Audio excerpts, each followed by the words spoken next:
Hai semuanya, selamat datang di channel aku.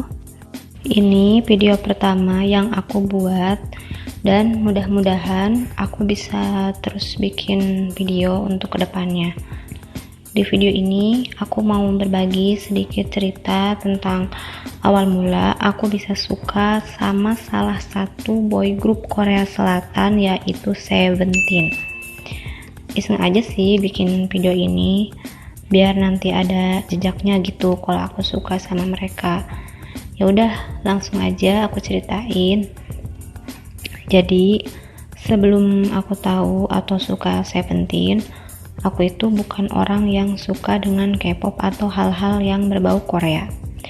Aku tuh cuman gadis biasa yang hobi dengerin musik. Genrenya apa aja sih, yang penting lagunya itu enak didengar. Tapi kebanyakan lagunya itu dari luar negeri gitu, kayak lagu barat, lagu India, lagu Turki, dan lagu dari negara yang lain juga pernah sih. Waktu itu aku pernah ngerasa bosan karena gak punya hal atau sesuatu yang aku sukai yang bisa aku ikutin setiap hari. Dulu sih aku pernah suka sama persepak bolaan Indonesia, terus bosen, akhirnya aku suka sama persepak bolaan luar negeri. Suka nontonin acara-acara olahraga juga, tapi akhirnya bosen juga karena waktu itu suka gak kuat nonton pertandingannya kalau jadwalnya malam banget atau dini hari. Soalnya waktu itu juga aku masih sekolah kan, jadi harus bangun pagi, gak bisa begadang. Tapi untuk olahraga sampai sekarang aku masih suka ikutin bulu tangkis.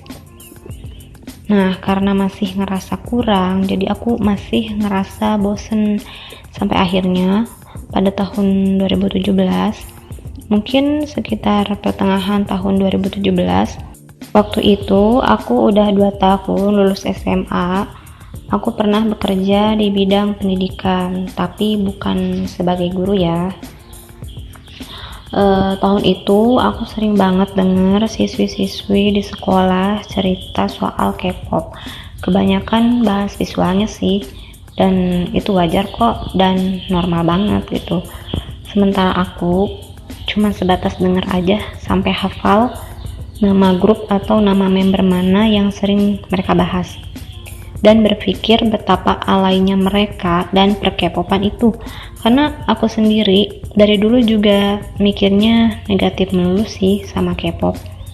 Entah tahu dari mana, pokoknya mikir dan kayak udah tertanam di benak aku gitu, kalau K-pop itu ya terkenal dengan operasi plastik gitu. Terus muka-mukanya itu jadi susah dibedain. Terus bisanya lip sync, dan cowok juga suka pakai make up. Padahal gak mendalami K-pop, tapi mencap semua yang ada di K-pop itu kayak gitu. Padahal kalau emang bener juga kayak gitu, ya itu hak mereka juga sih ya. Dan pasti ada alasan juga hal kayak gitu bisa terjadi. Dan buat yang mikir kayak gitu juga gak salah-salah banget sih, karena setiap orang pasti punya penilaiannya masing-masing. Tapi kalau sampai menghujat tanpa tahu aslinya kayak gimana, itu emang agak keterlaluan sih. Apalagi cuman karena gak suka malah ngatain yang belum tentu benar juga gitu. Nah, pokoknya aku dulu punya pemikiran kayak gitu yang buat aku gak suka sama K-pop. Tapi nyatanya di tahun 2017 itu aku mulai penasaran karena banyak yang bahas K-pop tadi. Diawali dengan nontonin acara K-pop di TV. Kalau sekarang sih acaranya tuh udah gak ada. Nontonin juga niatnya cuman mau ngeledekin gitu, kayak apaan sih gitu.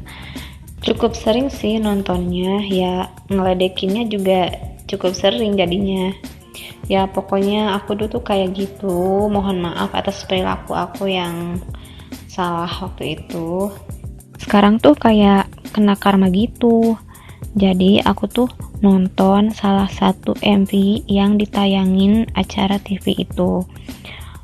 Aku langsung fokus ke jumlah member yang banyak banget, dan ada salah satu member yang menurut aku gantengnya tuh kayak bukan orang Korea gitu. Kan aku mikirnya kalau boy group Korea ya membernya asal Korea gitu. Habis gitu, ini juga mematahkan anggapan aku kalau orang Korea itu, terutama di K-pop, mukanya pada mirip. Lah ini bisa dibedain gitu. Mulailah ada rasa tertarik gitu, tapi emang agak fokusnya ke member yang satu ini gitu. Jadi aku mulai tertarik karena emang pengen cari tahu member ini gitu. Dan waktu itu gak ngeh nama grup dan judul lagunya apa. Tapi aku tetap coba cari di YouTube karena penasaran banget kan. Grup mana sih yang bisa-bisanya menarik perhatian aku yang bukan pecinta K-pop ini gitu. Pas aku cari pakai nama grup yang sering diceritain orang, aku gak nemuin MP yang aku maksud. Kadang mikir mungkin grup ini tuh kurang familiar atau gimana gitu ya. Terus besok-besoknya lagi ya seperti biasa iseng nonton acara K-pop itu dan lihat MV dengan jumlah member yang banyak, tapi bukan MV yang waktu itu. Sekilas sih lihat nama grupnya itu Seventeen, dan di situ aku gak terlalu merhatiin membernya. Tapi di situ aku mikir bisa aja kan grup ini yang aku cari gitu. Dari segi nama itu cocok sama jumlah membernya yang banyak gitu. Kira aja ada 17 kan gitu.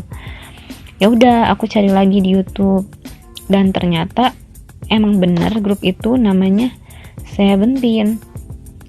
Terus MP pertama yang aku lihat itu ternyata MP Manse. Dan langsung fokus ke S-Coups waktu itu. Pokoknya S-Coups di MP Manse menurut aku yang terbaik sih. Ini menurut aku ya. Padahal kalau mau salah fokus juga bisa aja ke Vernon kayak yang wajahnya Amerika banget gitu, atau ke Jonghan gitu yang waktu itu rambutnya panjang. Tapi itu sih yang emang jadi daya tarik yang luar biasa menurut aku, sampai akhirnya makin kepo sama mereka.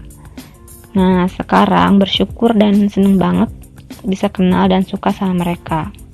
Tapi aku juga gak langsung yang suka banget gitu, karena ada tahap-tahap atau proses gimana akhirnya aku bisa perlahan-lahan nerima K-pop melalui Seventeen.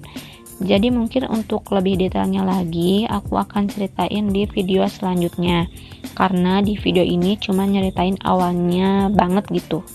Oke, mungkin segini aja dulu cerita dari aku. Kalau kalian juga ada cerita menarik tentang pengalaman kalian dengan Seventeen, silahkan share cerita kalian di kolom komentar. Terima kasih yang udah mampir ke video ini. Bye.